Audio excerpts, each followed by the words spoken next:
তো রমাদানুল মুবারক কেউ যদি আসলে তাকওয়া হাসিল করতে চায়, নিজের জীবনকে গড়তে চায়, তার জন্য ভালো হওয়ার প্রচুর সুযোগ রব্বুল আলামিন এই মাসের মধ্যে রেখে দিয়েছেন। মাস শুরু হতে দেরি, কিন্তু জিন শয়তানদেরকে বন্দী করতে দেরি না। মাস শুরু হতে দেরি, আল্লাহর পক্ষ থেকে নাজাত সবকিছু নাজিল হতে দেরি না। এই যে সকল মাধ্যমগুলোতে আল্লাহ তাআলা ভালো হওয়ার এক অপরন্ত সুযোগ রেখে দিলেন, এরপরও যারা ভালো হতে পারে না, যাদের অতীতের সমস্ত পাপগুলো মাফ হয় না, তাদের জন্য আল্লাহ রসুলের বদদোয়া আছে, জিবরিল আমিনের বদদোয়া আছে। আল্লাহ রসুল সাল্লাল্লাহু আলাইহি ওয়াসাল্লাম ওই ব্যক্তিকে বদদোয়া দিয়েছেন যে ব্যক্তি আদরাকা রমাদান ফানসালাখা মিনহু লাম ইগফার লাহু। রমজান পেয়েছে, আবার রমজান চলেও গেছে, কিন্তু আল্লাহর বান্দার অতীতের পাপগুলো মাফ হয় নাই, এখনো অতীতের পাপগুলো বাকি রয়ে গেছে। আর আল্লাহর কাছে কেউ তওবা করলে, প্রকৃত তওবা যদি হয়, আল্লাহ তার তওবা কবুল করবেনই করবেন, এটা আল্লাহর ওয়াদা। কেউ আল্লাহর কাছে চাইবে এবং চাওয়ার সব শর্ত পুরো করবে, কিন্তু আল্লাহ তাআলা তার প্রতি কোনো শত্রুতা বশত, বিদ্বেষ বশত তার চাওয়া পূর্ণ করবেন না, এটা কোশ্চিনকালেও হবে না। কোরআনে আল্লাহ নিজেই বলেন, উদউনি আস্তাজিব লাকুম, বান্দা তোমরা আমাকে ডাকো, আমি তোমাদের ডাকে অবশ্যই সাড়া দেবই দেব। ওয়াতুবু ইলাল্লাহি জামিআন আইয়ুহাল মুমিনুন লাআল্লাকুম তুফলিহুন। হে মুমিনরা, তোমরা সকলেই আল্লাহর কাছে তওবা করো, সকলেই আল্লাহর কাছে ফিরে আসো, যাতে করে কামিয়াব হতে পারো। যেই ব্যক্তি পাপের মধ্যে আছে সে পাপ ছেড়ে ফিরে আসবে, যার পাপ নাই তারও যে গাফলতি আছে, অলসতা আছে, উদাসীনতা আছে, এগুলো ছেড়ে ফিরে আসবে। এজন্য আল্লাহ সমস্ত মুমিনদেরকে বলছেন, সকল মুমিনরাই নির্বিশেষে তওবা করো আল্লাহর কাছে। এজন্য আল্লাহ রাসূলও তওবা করতেন আল্লাহর কাছে প্রতিদিন অন্তত 100 বার, যদিও তার কোনো পাপ নাই, পাপ হওয়ার সুযোগও নাই, মাসুম নবী, কিন্তু এরপরও নিজের ব্যাপারে বলেন, ওয়াল্লাহি ইন্নী লাআতুবু ইলাল্লাহি ওয়া আস্তাগফিরুহু ফিল ইয়াওমি মিআতা মাররা। আল্লাহর কসম, আমি আল্লাহর কাছে তওবা করি এবং তার কাছে ক্ষমা প্রার্থনা করি দিনের মধ্যে অন্তত 100 বার। তো এই যে রমাদানুল মুবারক বড় একটা অংশ দেখতে দেখতে চলে গেল, বাকি দিনগুলো চলে যাবে।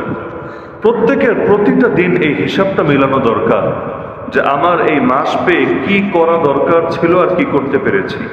সাহাবায়ে কেরাম এই মাস পেয়ে কতটুকু এগোতে পারতেন আর আমরা কতটুকু এগোতে পেরেছি, প্রত্যেকের হিসাবটা মেলানো দরকার।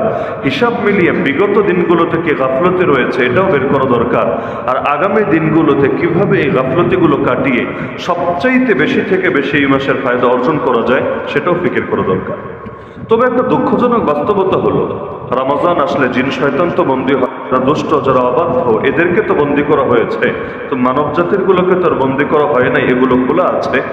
সবচাইতে বেশি লক্ষ্য করা যাচ্ছে সম্ভবত এই রমজানে এমন একটা দিন নাই যেদিন কোনো না কোনো জাতীয় ইস্যু লেগে নাই।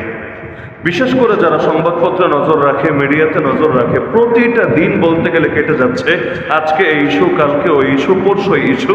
খেয়াল করলে দেখা যাবে হ্যাঁ, ইস্যুগুলোর গুরুত্ব আছে, এগুলো নিয়ে আলোচনা পর্যালোচনার প্রয়োজন আছে, তবে বহুত ইস্যুর ভিড়ে রমজানের যে একটা আত্মা থাকা দরকার ছিল, এর যে আলাদা একটা গুরুত্ব মুসলমানের দিলে থাকা দরকার ছিল, এটা অধিকাংশ ক্ষেত্রেই হারিয়ে গেছে। আপনি ধর্ষণ নিয়ে আন্দোলন করবেন নাকি রমজানের প্রতিটা মুহূর্ত কাজে লাগানোর চেষ্টা করবেন? আপনি কি জাতীয় ইস্যুগুলো নিয়ে কথা বলবেন নাকি রমজানের প্রতিটা মুহূর্তকে কাজে লাগানোর চেষ্টা করবেন? তো কোনোটাই যে হেলায় ফেলায় কাটিয়ে দেওয়ার মতো বিষয় এমন না। হ্যাঁ, ইস্যুগুলো নিয়েও প্রতিবাদের দরকার আছে, কোনো সন্দেহ নাই। আবার রমজানের প্রতিটা মুহূর্ত গুরুত্বপূর্ণ, হারিয়ে গেলে পাওয়া যাবে না, কোনো সন্দেহ নাই।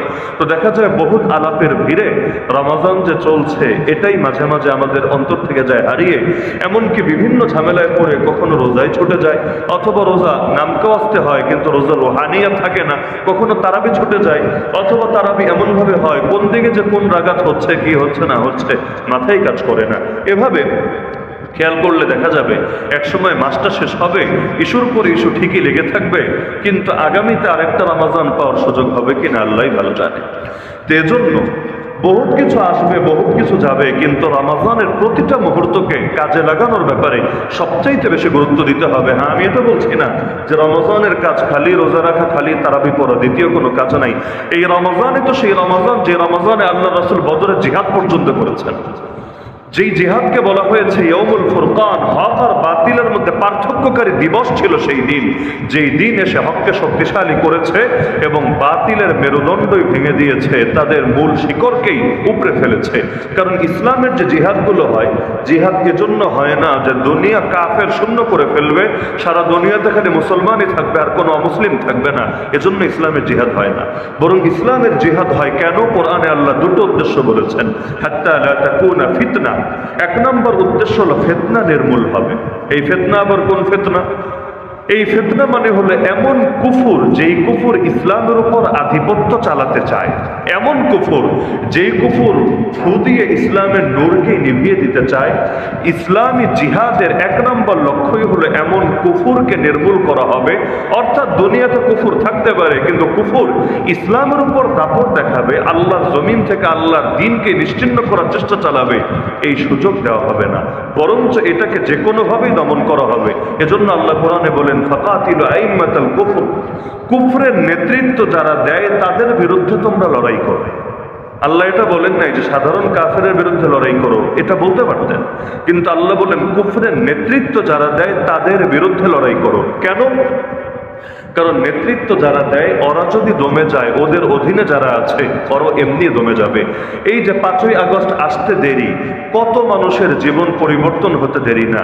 16 বছর করলো এক দলের চাটাচাটি, এখন চাটাচাটি বাদ দিয়ে অন্য আরেক দলের পরিচয় ধারণ করতে শুরু করেছে, অথবা সব দলাদলি বাদ দিয়ে একেবারে পীরে কামেল জামানার গাউস কুতুব সাজার চেষ্টায় বসে আছে। কেন?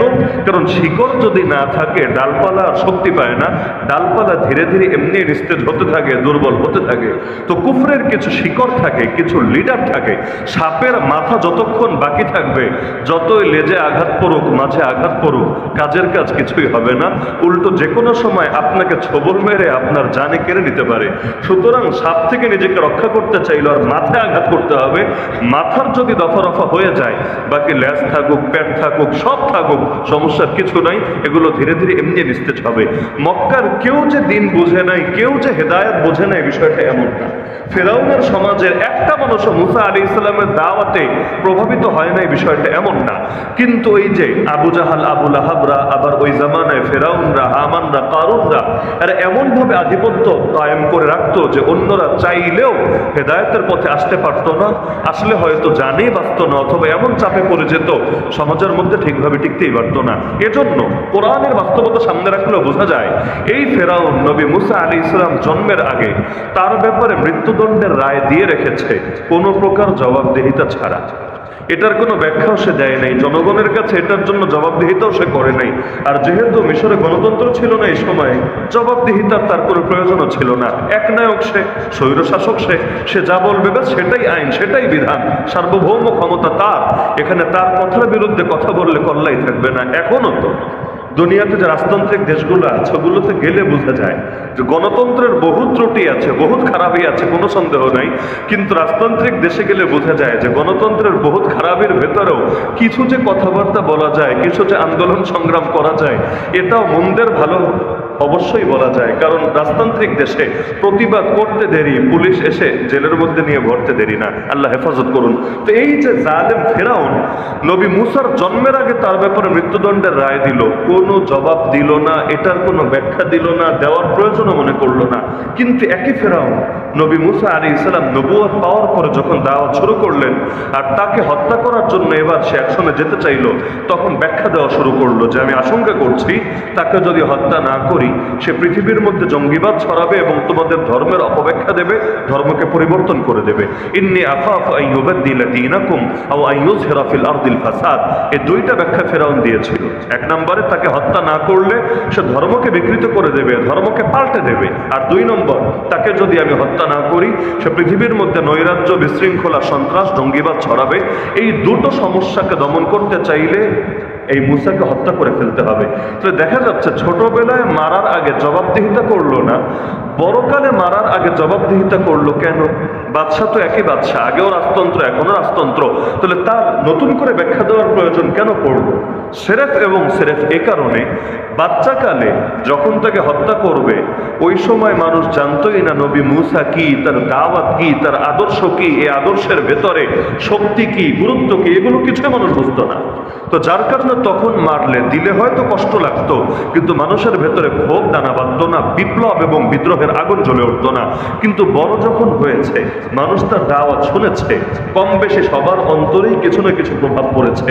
কারণ দুনিয়াতে চুম্বক যেমন লোহা টানে, হক এর চাইতেও বেশি শক্তি দিয়ে মানুষের দিল টানে। হক জিনিসটাই এমন, হককে মারা যায়, হককে পিটানো যায়, হককে গালি দেওয়া যায়, হকের সমালোচনা করা যায়, কিন্তু হকের মধ্যে যে আকর্ষণ আছে এটা কিছুতেই অস্বীকার করা যায় না। জালেমরা আলেমদেরকে নিয়ে জেলে ভরতে পেরেছে, কাউকে লাশ বানাতে পেরেছে, কারো নামে বিভিন্ন মিথ্যা মামলা ঠুকে দিতে পেরেছে, কারো হাতে হাত করা পড়াতে পেরেছে, কারো গলায় হয়তো ফাঁসির দড়ি পড়াতে পেরেছে, কিন্তু তারা যে হক এবং তাদের দাওয়াতের মধ্যেও যে কোনো ধরনের বাতিল কিছু নাই এটা তারাও স্বীকার করতে, অন্তত ব্যক্তিগত আলাপে স্বীকার করতে বাধ্য হয়েছে। কারণ হক এমন একটা জিনিস, আকাশে সূর্য যখন ওঠে এর আলো সারা দুনিয়াতে কম বেশি কিছু না কিছু পৌঁছেই থাকে। হকের মধ্যে এমন নূর আছে, আবু জাহাল আবু লাহাবরাও এর বিরোধিতা হয়তো করে, কিন্তু ওরাও পারে না দিল থেকে এর বাস্তবতাকে অস্বীকার করতে। তো নবী মুসা আলাইহিস সালামের বিরুদ্ধে ব্যাখ্যা এজন্যই দিয়েছিল, কারণ সে জানতো তার এলাকার মানুষরা ভেতরে ভেতরে প্রভাবিত হয়ে গেছে। এখন যদি সে বিভিন্ন ব্যাখ্যা ট্যাখ্যা না দেয় তবে মানুষের ভেতরে বিদ্রোহ আর বিপ্লব দানা বাঁধবে। এক সময় যেটা হয়তো এমন ভাবে সামনে আসবে যা সে কিছুতেই মোকাবেলা করতে পারবে না। এজন্য হার জামানায় হকের দায়ীদেরকে যখন দমাতে চায়, জালেম বাদশারা বিভিন্ন ট্যাগ, বিভিন্ন অপবাদ তাদের নামে লাগিয়ে দেয়। অপবাদ লাগানোর বড় সুবিধাই এখানে, যদি অপবাদ লাগায় মানুষের আস্থা কমবে এবং তাদেরকে হত্যা করলে হয়তো মানুষ আগের মতো প্রতিক্রিয়া দেখাবে না, বিপ্লব বিদ্রোহ দানা বাঁধবে না। তাহলে আমার নবীকে জাদুঘর বলার দরকার কি, গণক বলার দরকার কি, জ্যোতিষী বলার দরকার কি? যারা বলতো ওরা কি জানতো না যে এটাকে কোশ্চিনকালেও জাদু বলা যায় না, গণনা বলা যায় না, জ্যোতিষশাস্ত্র বলা যায় না, কবিতা বলা যায় না? জানতো, ভালো করেই জানতো। অন্য কেউ না জানুক, যারা গালিটা দিত, গালিগুলো যারা রচনা করেছিল খুব ভালো করেই জানতো। তারপরও কেন গালি দিত? যাতে করে মানুষের ভেতর থেকে আস্থা নষ্ট হয়ে যায় এবং মানুষ তাকে হত্যা করলেও বড় ধরনের কোনো প্রতিক্রিয়া না দেখায়। তো রমাদানের মধ্যে আল্লাহ রাসূল বদর যুদ্ধ করেছেন কেন? কুফরের আধিপত্য রুখে দিতে হবে, না হলে এই কুফর পৃথিবীর বুকে ইসলামকে রাখবে না, ইসলামকে নিশ্চিহ্ন করার চেষ্টা করবে। তো জিহাদের এক নম্বর লক্ষ্যই হলো কুফরের আধিপত্য খতম করা। এজন্য রাসূলের ২৭টা যুদ্ধ, যে যুদ্ধগুলো নিজে করেছেন, আরো ৪৭টা যুদ্ধ যেগুলোতে বাহিনী পাঠিয়েছেন, সবগুলো হিসাব করেন, এত এত যুদ্ধ মাত্র ১০ বছরের মধ্যেই ২৭টা নিজে, ৪৭টা বাহিনী পাঠিয়ে। কিন্তু এত যুদ্ধে কয়জন কাফের মারা গেছে আপনি হিসাব নিজেই বের করে দেখেন, নিজেই অবাক হবেন যে এত যুদ্ধে এত অল্প কাফের, হাতে গোনা কয়েকজন। আমাদের দেশে ওই ৭১ থেকে শুরু করে ২৪ পর্যন্ত যেই কয়টা মিছিল হয়েছে, এই মিছিলের মধ্যে যেই পরিমাণ মানুষকে গুলি করে হত্যা করা হয়েছে অন্যায়ভাবে, বিচার বহির্ভূতভাবে, এদের চাইতেও কম সংখ্যক মানুষ মারা গিয়েছে যুদ্ধের ময়দানে আল্লাহ রাসূল এবং তার সাহাবীদের হাতে এতগুলো যুদ্ধের ভেতরে। এমনকি আমার নবীর হাতে মাত্র একজন কাফের মারা গেছে, মাত্র একজন, নবীর নিজের হাতে। দ্বিতীয় কোনো কাফের মরে নাই, সির্ফ একজন, এবং সেটাও এমন কাফের ছিল যে নবীকে চ্যালেঞ্জ দিয়েছিল যে আল্লাহ রাসূলকে সে হত্যা করবে, এজন্য সে নিজের ঘোড়াটাকে খুব যত্ন করে পালে, এই ঘোড়ার পিঠে চড়ে নবীকে মারবে। মক্কায় নবীকে হুঁশিয়ারি দিয়েছিল। আল্লাহ নবী আল্লাহর উপর ভরসা করে বলেছিলেন, না তুই আমাকে হত্যা করতে পারবি না, আমি নিজেই তোকে হত্যা করবো ইনশাআল্লাহ, লা বাল আনা আকতুলুকা ইনশাআল্লাহ। নবীর মুখের কথার যেহেতু দাম আছে, এজন্য আল্লাহ রাসূল সাহাবীদেরকে অনুমতি দেন নাই, বলেছেন তোমরা সরো, আমি যেহেতু বলেছি ওর সাথে বোঝাপড়া আমারই হবে, ব্যাস। এরপর আল্লাহ রাসূল যুদ্ধ করেছেন এবং আল্লাহ রাসূলের আঘাতে সে মারা গিয়েছে। তো জীবনে একটা মাত্র কাফের নবীর হাতে মৃত্যুবরণ করেছে, কিন্তু ফলাফল দেখেন আল্লাহর জমিনে কুফরের আধিপত্য এমন ভাবে খতম হয়েছে, এই মক্কাবাসীরা নবীকে একসময় মক্কায় থাকতেই দেয় নাই, অথচ নবী মক্কা বিজয়ের পর যখন মক্কায় আসলেন ওই সময়ে এমন একটা ঘর বাকি থাকলো না যেই ঘরের লোকেরা কালেমা পড়ে মুসলমান হয়ে গেল না। কেন মুসলমান হলো? নবী তো তরবারি ধরে বলে নাই মুসলমান না হলে তোদের কল্লা থাকবে না। ইসলাম কখনো কাউকে জবরদস্তি করে কালেমা পড়ায় না, লা ইকরাহা ফিদ্দীন। দিন গ্রহণের ক্ষেত্রে কোনো জবরদস্তি নাই, কারো গর্দানি তরবারি ধরে বলা হয় নাই যে তুই কালেমা পড় মুসলমান হয়ে যা। তাহলে হলো কেন? কারণ দিল তো আগ থেকেই তৈরি ছিল, কিন্তু বিভিন্ন প্রতিবন্ধকতা, নেতাদের বিভিন্ন ঝামেলার কারণে তারা পারত না কবুল করতে। বাধা যখন সরে গেছে, কবুল করতে এখন আর কি সমস্যা আছে, ব্যাস খুব সহজেই তারা মুসলমান হয়ে গিয়েছে। তো কুফরের আধিপত্য খতম করে এক নম্বর উদ্দেশ্য, ওয়াকুনা দ্বীন কুল্লুহু লিল্লাহ, এবং আল্লাহর জমিনে আল্লাহর দ্বীনকে বিজয়ী করা দুই নম্বর উদ্দেশ্য। ব্যাস এই দুইটা উদ্দেশ্য সামনে রেখে জিহাদ হয়। এজন্য জিহাদের মধ্যে ক্ষয়ক্ষতি তুলনামূলক কম হয়। ইসলামের জিহাদ আর কাফেরদের যুদ্ধের পার্থক্য এখানে। প্রথম বিশ্বযুদ্ধ এবং দ্বিতীয় বিশ্বযুদ্ধে কয় কোটি মানুষ মারা গিয়েছে হিসাব করেন। শুধু এই দুই বিশ্বযুদ্ধে যত মানুষ মারা গিয়েছে, ইসলামের ১৫০০ বছরে যত যুদ্ধ হয়েছে খালি নবী সাহাবীদের হাতে। এরপর যারা এসেছে অনেকে জালেম ছিল, কোনো সন্দেহ নাই, কিন্তু এই সমস্ত জালেমগুলোরাও যদি মিলান, তারপরে ইসলামের গোটা ইতিহাসে এত লোক মুসলমানের হাতে মরে নাই, যার বহু বহু বহু গুণ বেশি শুধু এই দুই বিশ্বযুদ্ধের মধ্যে এই কাফেরদের হাতে মারা গিয়েছে। এমনকি এক আমেরিকা, শান্তি এবং প্রগতির ধ্বজাধারী এক আমেরিকার হাতে যে পরিমাণ মানুষ খুন হয়েছে, নারী শিশু থেকে শুরু করে, গোটা ইসলামের ইতিহাসের 10 ভাগের 100 ভাগ মুসলমানের হাতে কাফেররা মরে নাই। তাহলে দেখা যাচ্ছে এরপর ইসলামরে জঙ্গি বলে গালি দিবে, আর ওরা এত এত খুনোখুনি করার পর ওরাই শান্তি, প্রগতি, গণতন্ত্র, উন্নয়ন, উন্নতি এগুলো ধ্বজাধারী থাকবে। বাংলায় বলে জোর যার মুল্লুকতা, শক্তি আছে, মিডিয়া আছে, ব্যাস নিজেদের সাফাই গাইতে আর বাধা কোথায় আছে? তো রমাজানে আল্লাহ রাসূল বদর যুদ্ধও করেছেন। সুতরাং রমাজানে যদি অন্যায়ের বিরুদ্ধে খালি মিছিল মিটিং নেই, এর চাইতেও বড় কিছু করা লাগে, কোনো সন্দেহ নাই, মুসলমান করবে এবং করতে তো হবেই। কিন্তু ঝামেলা হলো এখানে, আমি এই প্রসঙ্গে বলছিলাম যে জিন শয়তান তো বন্দী আছে, মানুষ শয়তান তো বন্দী নাই। এরা রোজাদাররা রোজা রাখুক সুন্দরভাবে, তৃপ্তির সাথে রোজা রাখুক, তৃপ্তির সাথে তারাবি আদায় করুক, এটা চায় না, বরং রমাজানে এমন ঝামেলা সৃষ্টি করে রাখে যে যাতে করে মুসলমান কিছুতেই শান্তিতে ইবাদত করতে পারে না। আল্লাহ তাআলা এদের হাত থেকে মুসলিম উম্মাহকে হেফাজত করুন। ঝামেলা হলো একটা, আমরা ইস্যু প্রধান জাতি হয়ে গেছি। যখন যে ইস্যু আসে, ইস্যু নিয়ে আমাদের ভেতরে চেতনা কাজ করে। নতুন আর একটা ইস্যু আসলে আগেরটা অবশ্য বাদ চলে যায়। এখন যেমন পুরো বাংলাদেশ আসিয়া নিয়ে ব্যস্ত, আপনি লিখে রাখেন আগামী 1 মাস পর আসিয়া নিয়ে ব্যস্ত থাকবে না। এই যে ওয়াদা দেওয়া হচ্ছে যে 180 দিনের মধ্যে বিচার হবে, যদিও সব সাক্ষী প্রমাণ মজুদ আছে, তারপরও বিচার এখন করা যাবে না, 180 দিন তো বহুত ভালো বলেছে। 180 মাস তো বলে নাই, 180 সপ্তাহ তো বলে নাই।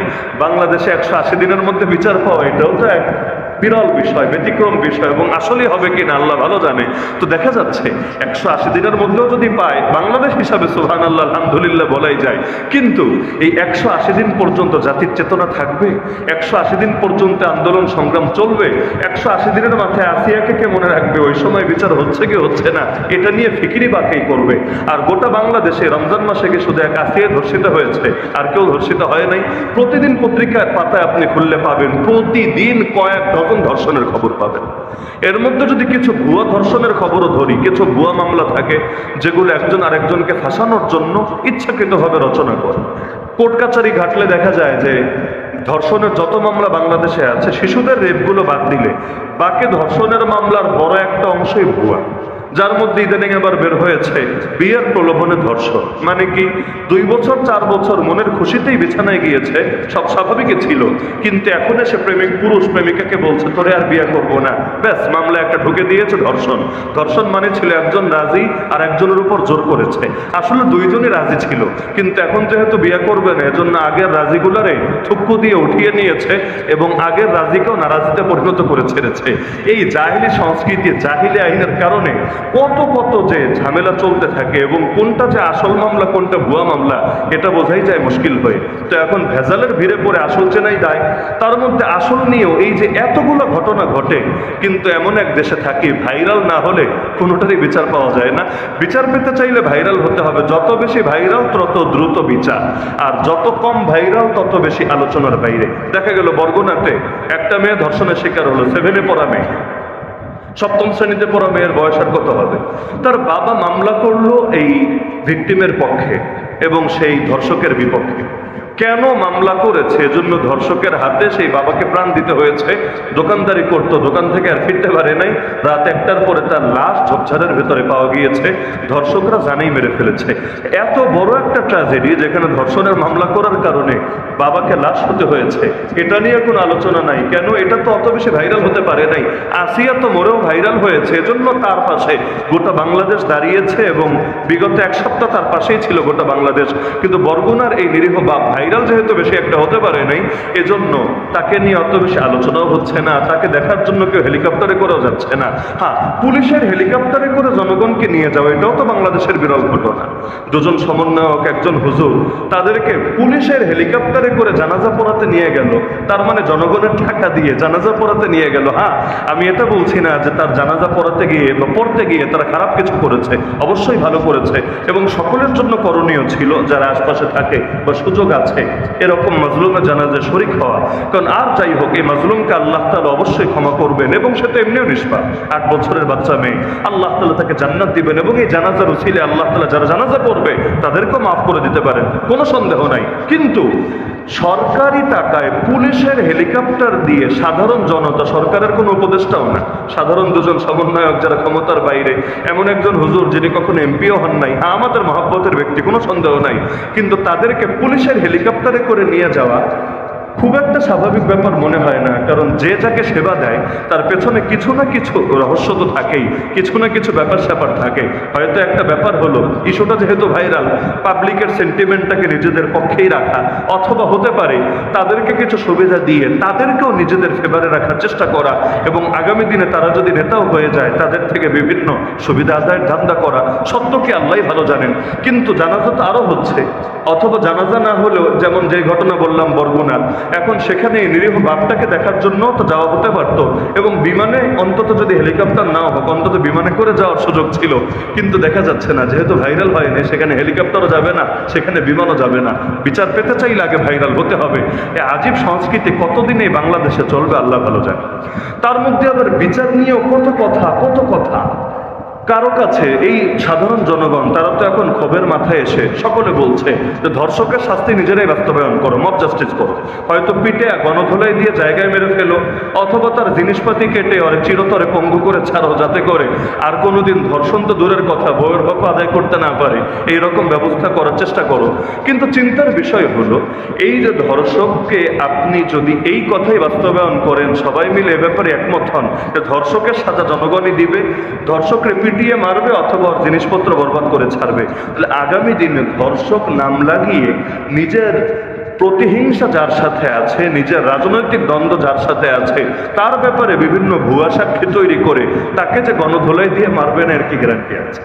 মব জাস্টিস শুনতে তো ভালোই শোনা যায় যে ধর্ষককে পিটিয়ে মেরে ফেলো, কিসের দরকার 120 দিন 180 দিন অপেক্ষা করা, ধর্ষিতাকে কবরে রাখার আগে ধর্ষককে কবরে রাখা হবে, শুনতে তো ভালোই শোনা যায়। কিন্তু বিচারটা করবে কে? বিচার যদি জনতার হাতেই তুলে দেওয়া হয়, জনতা যে সবগুলো বিচার ঠিকভাবে করবে এর কি গ্যারান্টি আছে?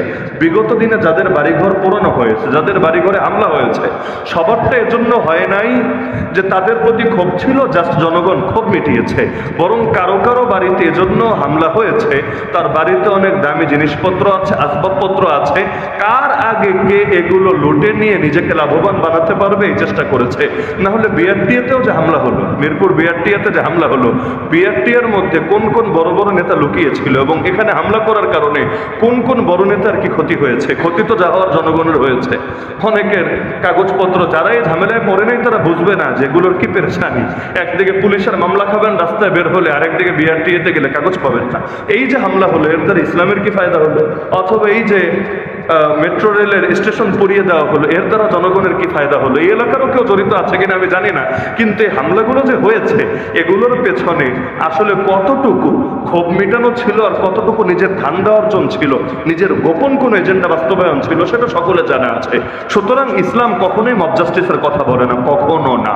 এমনকি একটা মাসালা মাথায় গেঁথে রাখেন, কেউ যদি নবীকে গালি দেয়, কেউ যদি আল্লাহর সাথেও বেয়াদবি করে এবং এটাকে কেন্দ্র করে কোনো মুসলমান যদি নিজেই বিচার করে ফেলে যে বাস্তবেই সে গালিদাতা, যে যাকে হত্যা করা হয়েছে বাস্তবেই গালি দিয়েছে হয়তো আল্লাহকে অথবা নবীকে, এবং কোনো মুসলমান সইতে না পেরে নিজ হাতে ওকে হত্যা করে ফেলেছে, এমনটাও যদি হয়, ইসলামের কথা কিন্তু এটাই, ওই হত্যাকারীকেও বিচারকের সামনে দাঁড় করানো হবে।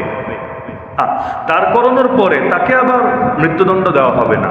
যখন তদন্ত করে আসলেই প্রমাণিত হবে যে হত্যাকাণ্ডটা ব্যক্তিগত কোনো কারণে করে নাই, রাজনৈতিক প্রতিহিংসার কারণে করে নাই, বরং নিহত ব্যক্তি আসলেই নবীকে গালি দিয়েছে বা আল্লাহকে গালি দিয়েছে, এমনটা প্রমাণিত হলে যে হত্যা করেছে তাকে মৃত্যুদণ্ড দেওয়া হবে না। এটাই হাদিসের কথা, লা ইউক্তালু মুসলিমুন বিকাফিরিন। যারা কাফের হয়ে যায় তাদের কারণে কোনো মুসলমানকে হত্যা করা যায় না, মৃত্যুদণ্ড দেওয়া যায় না, কিন্তু তাই বলে তাকে ছেড়েও দেওয়া হবে না, বরং বিচারক তাকে তাজির দিবে। তাজির মানে কি? এমন কোনো সাজা দেবে যে সাজা দেওয়ার কারণে আগামীতে মানুষ নিজেরাই বিচার না করে বরং বিচারকের কাছে এনেই অপরাধীকে অর্পণ করার চেষ্টা করে।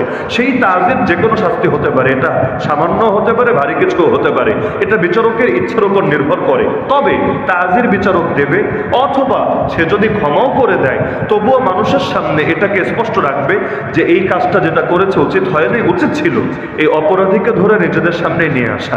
ইসলামী রাষ্ট্র এবং ইসলামী বিচার ব্যবস্থা থাকলে সেক্ষেত্রে এই কথা। তো দেখা যাচ্ছে আল্লাহকে গালি দিলে, নবীকে গালি দিলেও ইসলাম এটাই চায় সেখানেও অপরাধীকে বিচারকের সামনে আনা হোক এবং বিচারক ইসলামী শরিয়ার রুলস অনুসারে তার বিচার করবে।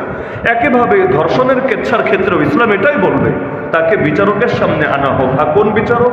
এখন তো আবার অনেকে বলছে যে ধর্ষণের ইসলামের যে সাজা আছে, ইসলামের সাজা কি সবাই জানেন? যদি বিবাহিত হয় সাজা অনেক বেশি কঠোর, যদি অবিবাহিত হয় তাও সাজা ডেঞ্জারাস। তবে এখানে জিনার ধর্ষণে কিছু পার্থক্য আছে। জিনার ক্ষেত্রে উভয়ই সাজা পায়, পুরুষও পায় নারীও পায়। ধর্ষণের ক্ষেত্রে উভয় সাজা পায় না, একজন পায়। দ্বিতীয় বিষয় হলো ধর্ষণের সঙ্গে যদি অন্য কোনো অপরাধ যুক্ত থাকে, যেমন আসিয়াকে শুধু ধর্ষণ করা হয় নাই, বরং নির্মম বিভিন্ন অত্যাচার তাকে করা হয়েছে, ব্লেড দিয়ে তার লজ্জাস্থান কেটে ফেলা হয়েছে, অবশেষে তাকে হত্যা করার চেষ্টা করা হয়েছে এবং আল্লাহর বান্দি মারাও গিয়েছে। এগুলোর সাজা শুধু ধর্ষণের সাজা না, এগুলোর মধ্যে ধর্ষণের সাজা থাকবে, হত্যার সাজা থাকবে। একইভাবে হত্যা চেষ্টা, যদি কোথাও নাও মারে কিন্তু মারার চেষ্টা চালিয়েছিল, হত্যা চেষ্টার সাজা অন্তর্ভুক্ত থাকবে। তো এরকম আবার যদি কাউকে কিডন্যাপ করে নিয়ে যায় সেখানে ওটার সাজা যুক্ত থাকবে। অনেকগুলো অপরাধের সাজা একসাথে যুক্ত হতে পারে। তো দেখা যাচ্ছে ধর্ষণের ক্ষেত্রে ইসলাম যে সাজাটা দিয়েছে, এখানেও কিন্তু অনেকগুলো বিষয় তদন্ত করার, ঘাটাঘাটি করার বহু প্রয়োজন আছে। আজকাল বলা হচ্ছে, অনেকে দাবি তুলছে যে বাংলাদেশেও ধর্ষণের সাজা, ইসলামী যে সাজা আছে সেটা বাস্তবায়ন করা হোক। যদি বিবাহিত হয় পাথর মেরে তাকে হত্যা করে ফেলবে। পাথর মেরে হত্যা করার ব্যাপারে একটা বিষয় মাথায় বসিয়ে রাখা দরকার, সেটা হলো পাথর মেরে হত্যার মানে এটা না যে শুরু থেকে শেষ খালি পাথর মারবে আর মারবে আর মারবে এবং পাথরের আঘাতেই তাকে মরতে হবে, জরুরি না। বরঞ্চ যদি এমন হয় 2-4টা পাথর তার গায়ে ছুঁড়েছে, অবশেষে তাকে অন্য কোনো পন্থায় হত্যা করে ফেলেছে, ইলেকট্রিক শক দিয়ে হোক, গুলি করেই হোক, ফাঁসি দিয়ে হোক, অন্য কোনো পন্থায় মেরেছে, কিন্তু শুরুতে 2-4টা পাথরে আঘাত করেছে, তবুও এই সাজা বাস্তবায়িত হবে। এটা নাজায়েজ কিছু হবে না, বরং উলামায়ে কেরাম এই ফতোয়া দিয়েছেন এর দ্বারাও সেই প্রস্তরাঘাতে মৃত্যুদণ্ডের যে ফয়সালা আছে বাস্তবায়ন হয়ে যাবে। প্রতিটা পাথরই থাকতে হবে এবং পাথরের আঘাতেই মৃত্যু নিশ্চিত হতে হবে, দ্বিতীয় কোনো সাজা এর সঙ্গে অ্যাড করা যাবে না, বিষয়টা এমন না। কিন্তু চিন্তার বিষয় হলো সাজা দিবেটাকে মুসলিম বিচারক দিবে নাই সেকুলার কোর্টের বিচারকরা দিবে? যদি বলেন সেকুলার কোর্টের বিচারকরা দিবে, সেকুলার কোর্টের বিচারকরা সেকুলার আইন জানে, কোরআনের আইন জানে, হাদিসের আইন জানে, কোন কোন ক্ষেত্রে সাজা বাস্তবায়ন হবে, কোন কোন পয়েন্ট পাওয়া গেলে সাজাটা রহিত হবে, বাস্তবায়ন হবে না, এই জিনিসগুলো সে কিভাবে নিশ্চিত করবে? যেমন ইসলামের মূলনীতি হল আল হুদুদ তানদারি ও বিশুবহাত, সন্দেহ সংশয় থাকলে দণ্ড দেওয়া যায় না। সন্দেহ কি? যেমন উদাহরণস্বরূপ কোনো ক্ষেত্রে দুইভাবে অপরাধ প্রমাণিত হয়। এক হলো স্বীকারোক্তি, নিজেই নিজের অপরাধ স্বীকার করেছে, এখন নিজের আগ্রহে স্বীকার করুক, অথবা তাকে নিয়ে বিচারক অথবা পুলিশ চাপ দিয়েছে। চাপ কিভাবে? যে সিসিটিভি ফুটেজ আছে অথবা অন্য কোনো মাধ্যমে নিশ্চিত হয়েছে আসলে সে অপরাধ করেছে, এখন তাকে চাপ দেওয়া হবে যে তুই স্বীকার করে নে, তুই আসলে অপরাধ করেছিস। আর যেহেতু অন্যান্য প্রমাণ মজুদ আছে সেও স্বীকার করবে, হ্যাঁ আসলে আমি অপরাধ করেছি, আর সিসিটিভি ফুটেজ আছে, আরো বিভিন্ন জিনিস আছে, অস্বীকার করবে কিভাবে? দ্বিতীয় মাধ্যম হলো স্বীকারোক্তি দেয় নাই তবে সাক্ষী পাওয়া গেছে, কিন্তু একজন না, দুজন না, তিনজন না, 4-4 জন সাক্ষী লাগবে এবং তারা অপরাধ ঘটার সময় সচক্ষে দেখতে হবে। পরবর্তীতে জেনেছে, শুনেছে, আওয়াজ পেয়েছে, এগুলোতে হবে না। অপরাধ ঘটার সময় নিজ চোখে অন্তত 4 জন সাক্ষী এমনটা দেখতে হবে। যদিও সাক্ষী দ্বারা অপরাধ প্রমাণিত হওয়া জটিল ব্যাপার, কারণ 4 জনের সামনে এরকম কাজ কয়জন করে, এটা বেশ জটিল ব্যাপার। তবে স্বীকারোক্তি এটা তো স্বাভাবিক ব্যাপার, যদি বিভিন্ন ক্লু থাকে তার থেকে স্বীকারোক্তি আদায় করা অতি সহজে ঘটে। এই 2 মাধ্যমে যখন তার উপর সাজা প্রয়োগ হবে, যদি 2টার কোনোটাই ঘাটতি থাকে, ধরেন 4 জনের জায়গায় 3 জন সাক্ষী পাওয়া গেছে, সেখানে কিন্তু অপরাধের সাজা দেওয়া যায় না। বরঞ্চ যারা সাক্ষ্য দিয়েছে অনেক সময় তাদেরকে আরো শাস্তির আওতায় আনা হয়, যেটাকে হাদ্দে কাযব বলে। অপবাদ দেওয়ার কারণে তাদেরকে দণ্ড দেওয়া হয়। এই বাংলাদেশেও ধরেন এমন কোন মামলা আসলো, যেই মামলায় দেখা গেল যে না, আসলে মামলাটা ভুয়া, এখানে একজন আরেকজনকে ফাঁসানোর চেষ্টা করেছে, মিথ্যা সাক্ষী বানিয়েছে, তদন্ত করে প্রমাণিত হলো। তাহলে যার ব্যাপারে সাক্ষ্য দিয়েছে তাকে তো বিচার করবেই না, উল্টা যারা এই ভুয়া সাক্ষ্য দিয়েছে, ভুয়া মামলা করেছে, তাদেরকে কঠিন বিচারের আওতায় আনতে হবে, তাদেরকে জনসম্মুখে 80টা বেত্রাঘাত করতে হবে। তো এরকম বহুত পয়েন্ট আছে বিচার সংক্রান্ত। এমনকি স্বীকারোক্তিও 4 বার দেওয়া লাগে। জিনার স্বীকারোক্তি 1 বার 2 বার 3 বার দিলে হয় না। আল্লাহ রসুলের সামনে মায়েজ আসলামী রাদিয়াল্লাহু আনহু স্বীকারোক্তি দিয়েছেন, নবী 4 বার 4 থেকে স্বীকারোক্তি নিয়েছেন। যদি 3 বার স্বীকারোক্তি দিয়েও পিছিয়ে যায়, সেই ক্ষেত্রে বিচার করা যায় না। এরকম বহুত পয়েন্ট আছে যেগুলো ইসলামী আইন দ্বারা প্রমাণিত। এখন সেকুলার কোর্টের বিচারকরা এগুলো বাস্তবায়ন করবে কিভাবে? হ্যাঁ, আপনি বলতে পারেন হুজুর শিখাইয়া দিলে করতে পারবে। ভাই, সবকিছু এত সোজা না যে শিখাইয়া দিলেই করা যায়। যেমন উদাহরণ দিই, বাংলাদেশ ইসলামের নামে অনেক ব্যাংক চলে না? ইসলামী ব্যাংকিং বাংলাদেশে চলে কিনা? আমাদের নিজেদের কাছেই তথ্য প্রমাণ আছে, সাক্ষী মওজুদ আছে এমন অনেক ঘটনা যেখানে ইসলামিক রুলস যেটা তারা বাস্তবে কর্মক্ষেত্রে গিয়ে সেটা প্রয়োগ করছে না।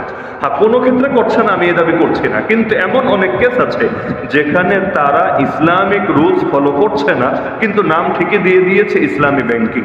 আবার কোনো কোনো ক্ষেত্রে এমনও দেখা যায় তাদের কাগজে যেটা লেখা, তাদের শরিয়া বিভাগ যেই নীতি তাদেরকে দিয়ে দিয়েছে, এটাই 100% বাস্তবায়ন তারা করছে না। বইয়েরটা বই আছে আর ফিল্ডে গিয়ে তারা অন্যভাবে কাজটা করে ফেলছে। এই যে জিনিসগুলো হচ্ছে কেন?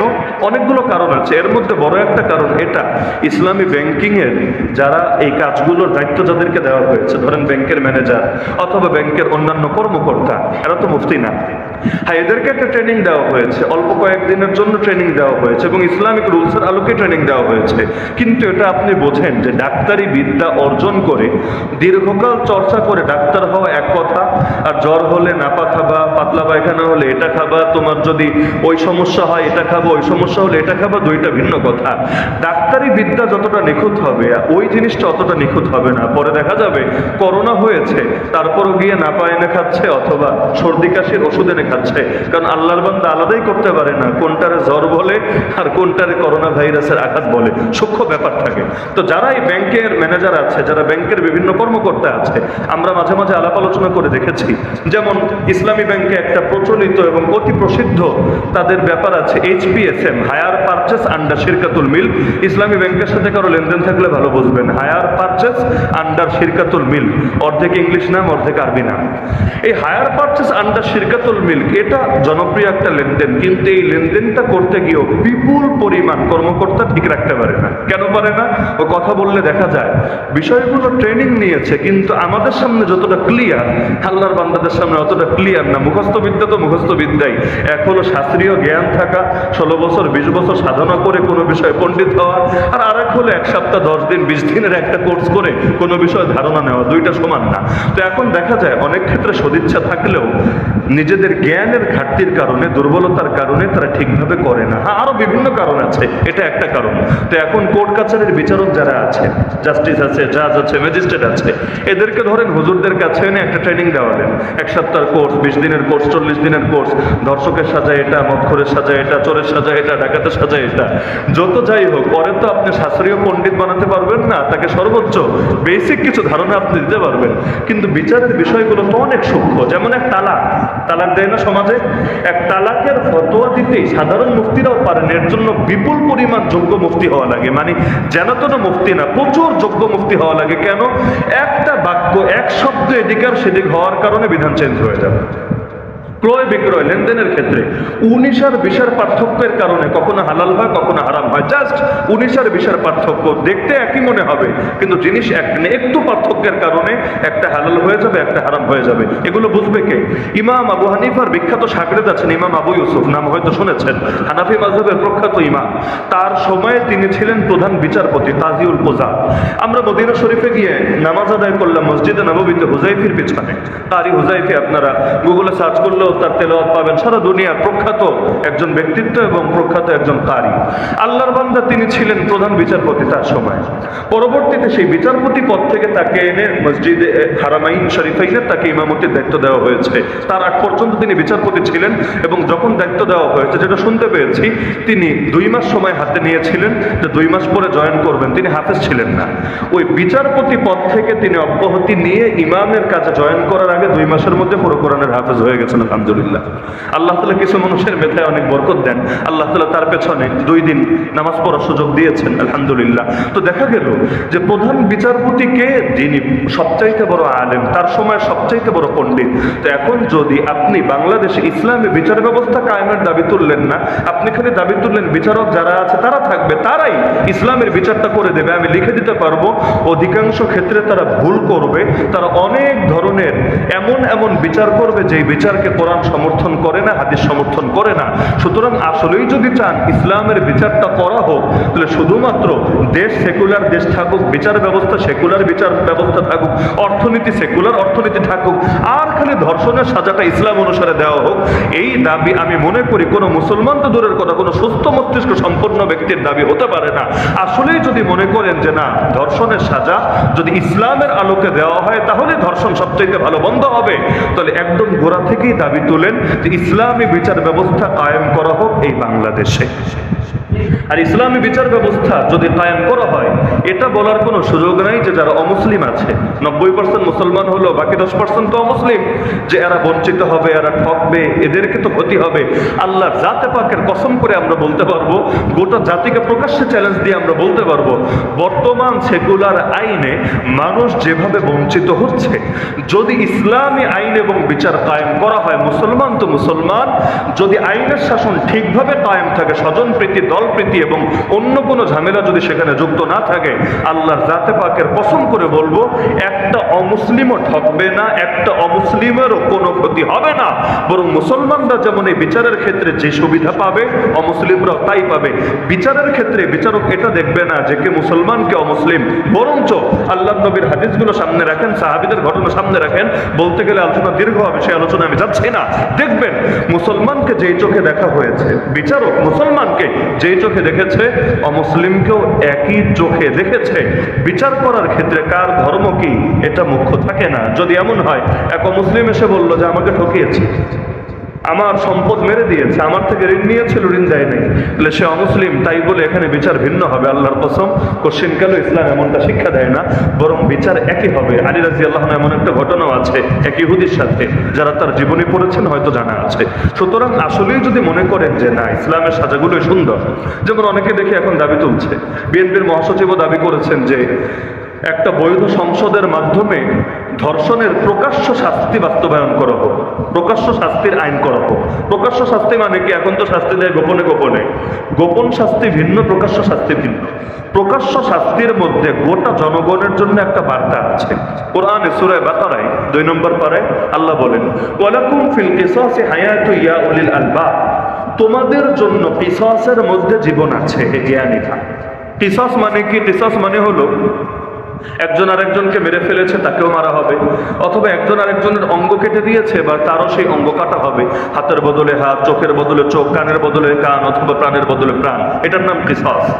কিসাসের মধ্যে জীবন আছে। আল্লাহর বাক্য হলো ওয়ালাকুম ফিল কিসাসি হায়াত, হায়াত মানে জীবন, তোমাদের জন্য কিসাসের মধ্যে জীবন আছে। অথচ আপনি দেখেন কিসাসের মধ্যে জীবন আছে না মরণ আছে? কিসাসের মধ্যে তো মরণ আছে। কিসাসে জীবন কই? কিসাসে তো মারবে, তাকে, সে আরেকজনকে হত্যা করেছে, তাকে হত্যা করা হবে। তো কিসাসের মধ্যে তো মরণ, কিসাসের মধ্যে জীবন কোথায়? কিন্তু আল্লাহ বললেন না রে, কিসাসের মধ্যে জীবন আছে। কিভাবে? কিসাসের মধ্যে এক অপরাধীর মরণ গোটা জাতির জীবন। কিভাবে গোটা জাতির জীবন? কারণ আইনের শাসন যদি থাকে, অপরাধীদেরকে যদি ঠিকভাবে তাদেরকে সাজার আওতায় আনা যায়, অপরাধ প্রবণতা একদমই কমে যায়। সৌদি সফরে আমরা দেখেছি, অভিজ্ঞতার একটা দাম আছে আর কি, সফরে দেখেছি চুরি নিয়ে এত ভয় কাজ করে না।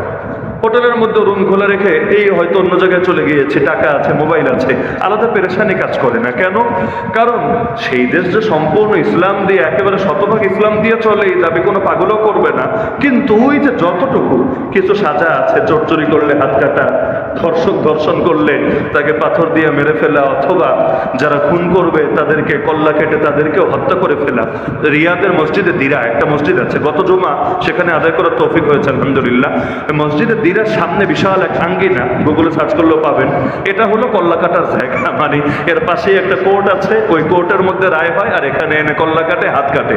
তো দেখা যায় কল্লা কাটার হাত কাটা এই রায়ের কারণে অধিকাংশ জায়গায় চুরি করতে গেলে হাজারবার চিন্তা করে। এমনকি আপনার হোটেল থেকে কোনো মোবাইল চুরি হবে, মানিব্যাগ চুরি হবে, টাকা পয়সা চুরি হবে, ওই হোটেলওয়ালারই খবর আছে, খালি চোরের সাজা না। পুলিশ এসে সঙ্গে সঙ্গে সিসিটিভি ফুটেজ এগুলো তো সংগ্রহ করবেই।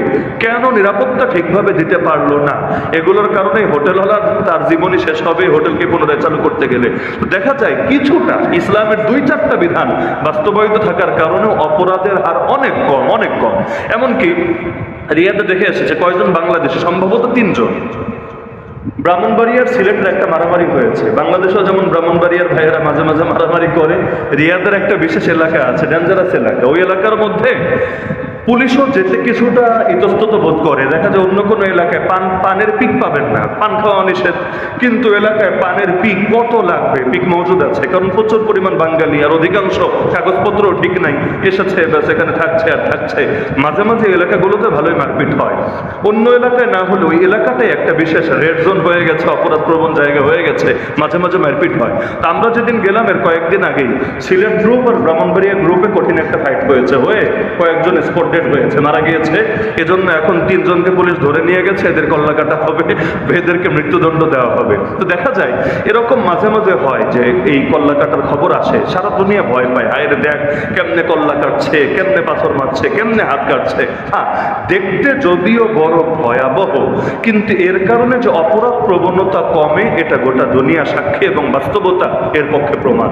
বাংলাদেশেও আমি মনে করি যদি ধর্ষণের সাজা এবং সবগুলো সাজা যদি ইসলামের আলোকে দেওয়া যায়, বাইতুল মুকাররমে জুমা নামাজ হবে উত্তর গেটে বা দক্ষিণ গেটে, অথবা রমনার বটমূলে, অথবা অন্য কোনো জায়গায়, সেখানে নিয়ে প্রকাশ্যে সাজা বাস্তবায়ন করা হবে ইনশাআল্লাহ। সুম্মা ইনশাআল্লাহ ধর্ষণের সাজা 10 বছরে একটা দেওয়া লাগবে কিনা সন্দেহ।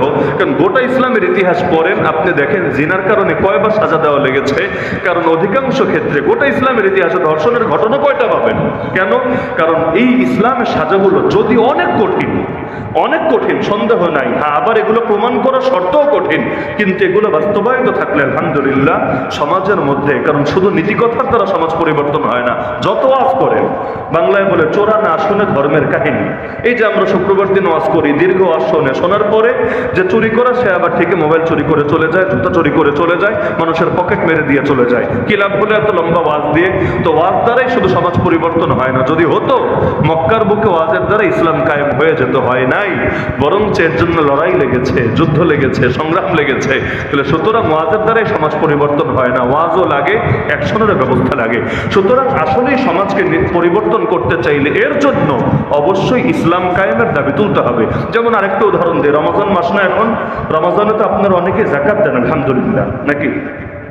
জাকাতের সম্পর্ক যদিও রমজান মাসের সাথে না, জাকাতের সম্পর্ক চন্দ্রবর্ষের সাথে।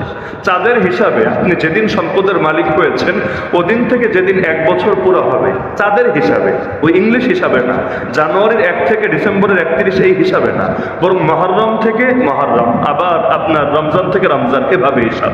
তো এখন চাঁদের হিসাবে যেদিন মালিক হয়েছেন, ওদিন থেকে যেদিন আপনার 1 বছর পুরো হয়েছে, ওই দিন আপনার মোট সম্পদ যা আছে, মাঝখানে কমবে বাড়বে এটা বিষয় না, তো যেদিন বছর পুরো হলো এদিন আপনার মোট সম্পদ কত আছে, এর উপর 2.5% ধরে যাকাত দিতে হবে। হ্যাঁ, সবাইকে দিতে হবে না, যাদের নেশাব পরিমাণ সম্পদ আছে। এখানে অধিকাংশ নেশাব পরিমাণ সম্পদ আছে আপনাদের। বলবেন কিভাবে? 52.5 ভরির দাম কত? 52.5 ভরি রূপা, সোনা না, সোনা হলে 7.5 ভরি। কিন্তু গরিবদের স্বার্থ বিবেচনায় যেটা প্রাধান্য পায় সেটাকেই ফতোয়া দিতে হয়। তাহলে গরিবদের স্বার্থ বিবেচনায় 52.5 ভরি রূপার দাম ধরলেই তাদের স্বার্থ রক্ষিত হয়। তো 52.5 ভরির উপর দাম কত? বর্তমান বাজার হিসেবে ধরেন 1 লাখে ধরলাম, উদাহরণ, কম বেশি যাই হোক, ধরেন 1 লাখে ধরলাম। তো নিজের মৌলিক প্রয়োজনের বাইরে 1 লাখ টাকা কার নাই? আর শুধু টাকার তো হিসাব না, অলংকারের তো হিসাব আছে, সোনার হিসাব, রূপার হিসাব, অন্যান্য আসবাবপত্র যেগুলো মৌলিক প্রয়োজনের বাইরে ব্যবসার জন্য আপনি রেখেছেন। ব্যবসার জন্য দোকানে তো অধিকাংশেরই আপনার এই নেশাবের চাইতে বেশি সম্পদ আছে, এগুলোর হিসাব। হ্যাঁ, ব্যবসার হিসাবে আবার একটা পার্থক্য মাথায় রাখবেন, ব্যবসায়ী ভাই যেহেতু এখানে বেশি, ওই ব্যবসার হিসাব অনেকে বোঝেন, আন্দাজের উপরে একটা জাকাত দেন। ধরেন আজকে আপনার বছর পুরো, আজকে আপনি আপনার ব্যক্তিগত সম্পদের উপর জাকাত দিবেন, ব্যবসার সম্পদের উপর জাকাত দিবেন। তো ব্যবসার সম্পদের হিসাব কিভাবে করবেন? দাম 3 রকম হয়, একটাকে বলে ক্রয় মূল্য, একটাকে বলে বিক্রয় মূল্য, আরেকটাকে বলে বাজার মূল্য, স্বাভাবিক মূল্য। ক্রয় মূল্য মানে কি? আপনি পাইকারের থেকে অথবা এজেন্টের থেকে, ডিলারের থেকে যেই দামে কিনেছেন। বিক্রয় মূল্য মানে কি? আপনি যেই দামে বেচবেন, বেচার দাম আবার সবসময় এক হয় না। ধরেন আমার মতো সাদাসিধে হুজুর গেল, তার একটু বেশি দামে ধরাই দিলেন যে পাইছি বহুদিন পরে একজন, অথবা আরেকজন চালাক মানুষ গেল, তার কাছে একটু কম দামে বেচলেন, বেচার দাম এক হয় না। আর আরেকটা হলো বাজার মূল্য, মানে কি জিনিসটা স্বাভাবিক মার্কেট প্রাইস কত। এখন স্বাভাবিক মার্কেট প্রাইস কত, আপনি কত বেচবেন কি বেচবেন না সেই আলাপ রাখেন, মার্কেট প্রাইস কত। দাম তো 3টা হয়, কোন দাম ধরে হিসাব করে 2.5% দিবেন, কারণ এটা বুঝতে পারছেন 3 দাম হিসাব করলে 2.5% 3 রকম হবে। বিক্রয় মূল্য ধরলে 2.5% একটু বেশি হবে। ক্রয় মূল্য ধরলে যেই দামে নিজে কিনেছেন, অনেকে এটাই হিসাব করে, এটা ধরলে জাকাত একটু কমবে, গরিব একটু ঠকবে। আর মার্কেট প্রাইস ধরলে এটা অধিকাংশ ক্ষেত্রে হয়তো মাঝামাঝি থাকবে, অথবা বিক্রয় মূল্যের বড় বড় হতে পারে, এক এক জায়গায় এক এক রকম হবে। ফতোয়া হলো এটা বাজার মূল্যের হিসাব হবে, মাথায় রেখে বাজার মূল্যের হিসাব হবে। অর্থাৎ আজকে যেদিন আপনার বছর পুরো হলো, এটার মার্কেট প্রাইস কত। আপনি 1 বছর আগে কিনেছিলেন, 6 মাস আগে কিনেছিলেন, কত দাম দিয়ে কিনেছেন এটা রাখেন, এটা দরকার নেই। অথবা ইন্ডিয়া থেকে এনেছিলেন, দুবাই থেকে গোল্ড এনেছিলেন, এগুলো রাখেন, এটা হিসাব না। আজকে এটার মার্কেট প্রাইস কত, আপনি বেচবেন কারো কাছে কমে কারো কাছে বেশি, ওইটা আলাপ রাখেন, কিন্তু মার্কেট প্রাইস বুঝেন তো, স্বাভাবিক বাজারে দাম কত এটা, ওইটা ধরে আপনাকে 2.5% হিসাব করে জাকাত দিতে হবে। কয়জন দেয়? অধিকাংশ জাকাত তো আন্দাজের উপর মারে, কম হোক বেশি হোক, কম হলে আল্লাহ মাফ করে দিবে, বেশি হলে আল্লাহ তোমার হাদিয়া, সমস্যা নেই, আমি আর দাবি রাখবো না, আজীব এক ব্যাপার স্যাপার। এই আন্দাজ জাকাত দেয় 1 নম্বর সমস্যা। 2 নম্বর সমস্যা হলো জাকাতের সুষম বন্টন হয় না। জাকাতের বন্টন করবেটাকে? আপনার জাকাত আপনি আপনার এলাকায় দিচ্ছেন, অথচ এমন জেলা হয়তো আছে, এমন থানা হয়তো আছে, এখানে জাকাতের প্রয়োজন বেশি, কিন্তু তার এলাকায় বড় লোক নাই, এই পরিমাণ বড় লোক নাই যাদের দ্বারা তারা জাকাতটা ঠিকভাবে পাবে। আর জাকাতের খাত তো খালি গরিব মিসকিন না, জাকাতের তো আরো খাত আছে। জাকাতের খাত হলো 8টা, কোরআনে বর্ণিত খাত হলো 8টা। আচ্ছা, জেলখানায় যারা বন্দী, এদেরও তো অনেকের জাকাতের প্রয়োজন আছে, মামলা চালাতে পারছে না, মিথ্যা মামলায় বন্দী হয়ে আছে, ভুয়া মামলায় বন্দী হয়ে আছে, মামলা চালাতে পারছে না। তাহলে আল্লাহর বান্দার হাতে জাকাত কে পৌঁছাবে? কত অসুস্থ মানুষ হসপিটালের বেডে কাতরাচ্ছে, তার জাকাতের কি হবে? কত মানুষ এত ঋণী হয়ে আছে, ভালো মানুষ কারো কাছে হাতও পাততে পারে না, ভিক্ষাবৃত্তি তো প্রশ্নই আসে না, কিন্তু এই টাকাগুলো হলে সে ঋণ থেকে বের হয়ে আসতে পারবে। আল্লাহর বান্দার ফিকির কে করবে? তো জাকাতে সুষম বন্টন হওয়া সম্ভবই না ব্যক্তিগতভাবে জাকাত দিলে। বলবেন তাহলে সংগঠনকে দিলে হবে?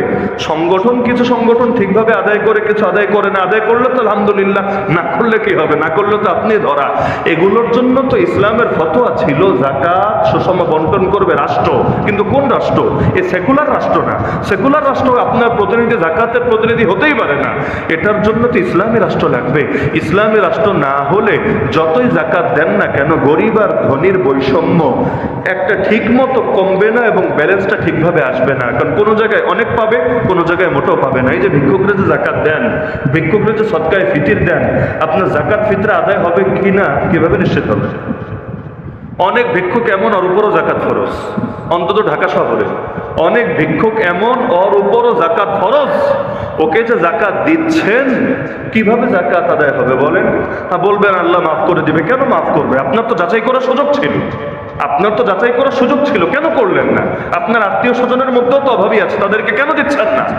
এই যে ঝামেলাগুলো সমাজের মধ্যে রয়ে গেছে, এরকম বহুত উদাহরণ দেওয়া সম্ভব। ময়দানের মুজাহিদদেরও তো জাকাত লাগবে।